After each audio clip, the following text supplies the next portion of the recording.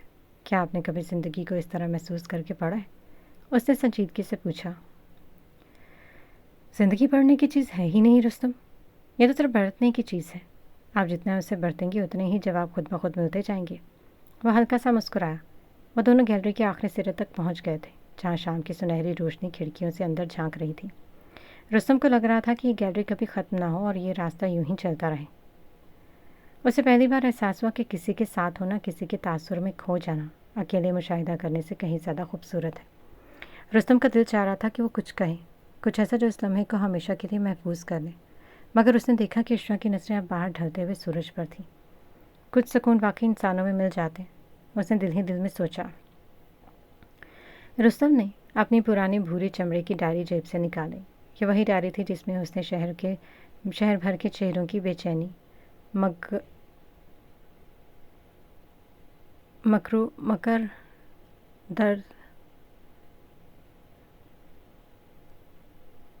درد کو ٹیکنیکل تاثرات کی صورت میں قید کر رکھا تھا۔ اس نے ڈائری اشوا کی طرف بڑھا دی۔ اس کی نظروں میں اب وہ پرانا روب نہیں بلکہ ایک عجیب سا سپردگی کا احساس تھا۔ اس میں اب تک میں نے صرف دوسروں کو پڑھا ہے۔ رستم کی آواز میں گہرا ٹھہراؤ تھا۔ مگر آج مجھے احساس ہو رہا ہے کہ میری اپنی تاریخ ختم ہو چکی ہے۔ اب اس پر آخری لفظ آپ لکھیں۔ میرے خیال سے اب یہاں مشاہدے کا سفر تمام ہونا چاہیے۔ اشوا نے خاموشی سے رستم کو دیکھا۔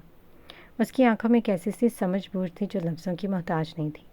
اسے اپنی نازک انگلیوں سے وہ ڈائری تھامی جس کے صفحات رستم کے برسوں کے ذہنی بوجھ سے بھرے ہوئے تھے۔ اس نے قلم اٹھایا اور ڈائری کے بالکل آخری کونے صفحے پر اپنی مخصوص متوازن تحریر میں کچھ سطریں لکھی۔ لکھنے کے بعد اس نے ڈائری بند کی اور رستم کی آنکھوں میں جھانک کر اسے واپس کر دی۔ رستم نے وہاں پر وہ صفحہ کھولا۔ وہاں لکھا تھا، سفر وہاں تمام نہیں ہوتا جہاں راستہ ختم ہو جائے، بلکہ وہاں ہوتا ہے جہاں تلاش ختم ہو جائے۔ جس دن تم نے چہروں کو پڑھنا چھوڑ کر انہیں صرف دیکھنا شروع کر دیا، اس دن تم مسافر سے منزل بن جاؤ گے۔ یاد رکھنا، کھلی مٹھی سے ریت تو پھسل سکتی ہے، مگر آسمان اسی مٹھی میں سماتا ہے۔ رستم نے ان لفظوں کو بار بار پڑھا۔ اسے محسوس ہوا جیسے عشوا نے نہ صرف اس کی ڈائری بند کی ہے بلکہ اس کے اندر جاری اس نامتناہی جنگ کو بھی ختم کر دیا جو وہ دوسروں کے تاثرات سے لڑ رہا تھا۔ عشوا نے ایک بار پھر وہی مسحور کن مسکراہٹ دی۔ رستم صاحب، مٹھیاں اس لیے نہیں کھودی جاتی کہ کچھ کھو جائے، بلکہ اس لیے کھودی جاتی ہے کہ کچھ نیا سمیٹا جا سکے۔ سورج کی آخری سنہری کرنوں میں عشوا کا چہرہ کسی فرشتے جیسا لگ رہا تھا۔ رستم کو پہلی بار معلوم ہوا کہ زندگی کی سب سے گہری بات سب سے سادہ ہوتی ہے۔ اس نے ڈائری بند کی، مگر اس بار اسے جیب میں نہیں رکھا بلکہ اپنے ہاتھ میں تھامے رکھا، بالکل ویسے ہی جیسے کوئی قیمتی امانت سنبھالی جاتی ہے۔ اس کا سفر تمام نہیں ہوا تھا، بلکہ اب وہ ایسے راستے پر تھا جہاں اسے کسی ڈائری یا قلم کی ضرورت نہیں تھی، بس اب اسے صرف جینا تھا۔ شام کے سائے جب گیلری کی سیڑھیوں پر پھیل گئے تو عشوا نے جانے کے لیے الوداعی اشارہ کیا۔ رستم کے دل میں ایک دم بے چینی اٹھی۔ آپ کہاں رہتی ہیں؟ میرا مطلب ہے کہ اگر دوبارہ بات کرنی ہو تو؟ اپنے ہی سوال پر وہ تھوڑا ہچکچایا اور شرمندگی سے سر جھکانے لگا۔ عشوا نے اسے دیکھا اور ایک بار پھر وہی پرسرار مسکراہٹ دی، جیسے وہ سامنے کھڑے انسان کو پہلے سے جانتی ہو اور اس کی اس کیفیت سے لطف اندوز ہو رہی ہوں۔ جو راستے ایک بار مل جائیں وہ منزل تک پہنچ کر ہی جدا ہوتے ہیں۔ میں وہی ہوں جہاں سے آپ کی خاموشی شروع ہوتی ہے۔ ڈھونڈنے کی ضرورت نہیں پڑے گی، ہم پھر ملیں گے۔ وہ کہہ کر سیڑھیاں اتر گئی اور اندھیرے میں تحلیل ہو گئی۔ رستم وہی گیلری کی سیڑھیوں پر کھڑا اسے جاتا ہوا دیکھتے رہا، جیسے کوئی خواب ابھی ابھی ختم ہوا ہو۔ اس نے ہاتھ میں اپنی تصویر کا پورٹریٹ دیکھا۔ اچانک ثاقب پیچھے سے اور زور سے رستم کے کندھے پر ہاتھ مارا، جس سے وہ تقریباً اچھل پڑا۔